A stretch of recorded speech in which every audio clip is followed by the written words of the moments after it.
আসসালামু আলাইকুম।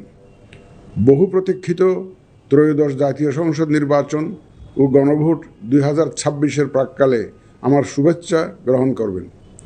আগামীকাল ইতিহাসের অন্যতম গুরুত্বপূর্ণ এই নির্বাচনের ভোট গ্রহণ অনুষ্ঠিত হবে। এই ঐতিহাসিক মুহূর্তে আমি গভীর শ্রদ্ধার সাথে স্মরণ করছি মহান মুক্তিযুদ্ধে শহীদদের। আরও স্মরণ করছি জুলাই গণ অভ্যুত্থানে শহীদদের, যাদের রক্তের বিনিময়ে আমরা আজ গণতান্ত্রিক উত্তরণের দ্বার প্রান্তে পৌঁছেছি। আমি তাদের রুহের মাগফিরাত কামনা করছি।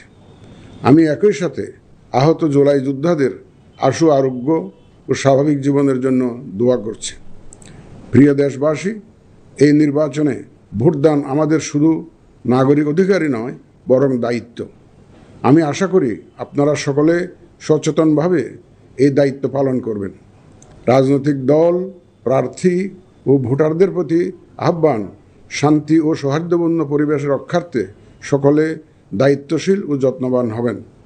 ভিন্ন মত গণতান্ত্রিক প্রক্রিয়ায় একটি স্বাভাবিক বিষয়। এই বিষয়টি স্মরণে রেখে আপনারা উৎসবমুখর পরিবেশ নিশ্চিত করে স্বতঃস্ফূর্তভাবে ভোট কেন্দ্রে আসবেন, পছন্দের প্রার্থীকে ভোট দেবেন এবং গণতান্ত্রিক প্রক্রিয়ার স্বাভাবিক পরিণতি হিসাবে জয় পরাজয়কে মেনে নেবেন। ভোটার, প্রার্থী, নির্বাচন সংশ্লিষ্ট কর্মকর্তা, আইন প্রয়োগকারী সংস্থা, সাংবাদিক, পর্যবেক্ষক, সেবা প্রদানকারী সংস্থা ও ব্যক্তিসহ সংশ্লিষ্ট সকলের কাছে অনুরোধ, ব্যক্তিগত কষ্ট ক্লেশ তুচ্ছ করে জাতীয় নির্বাচনের এই মহতী ব্যবস্থাকে সহযোগিতা করে সার্থক করে তুলুন। প্রিয় ভোটারগণ,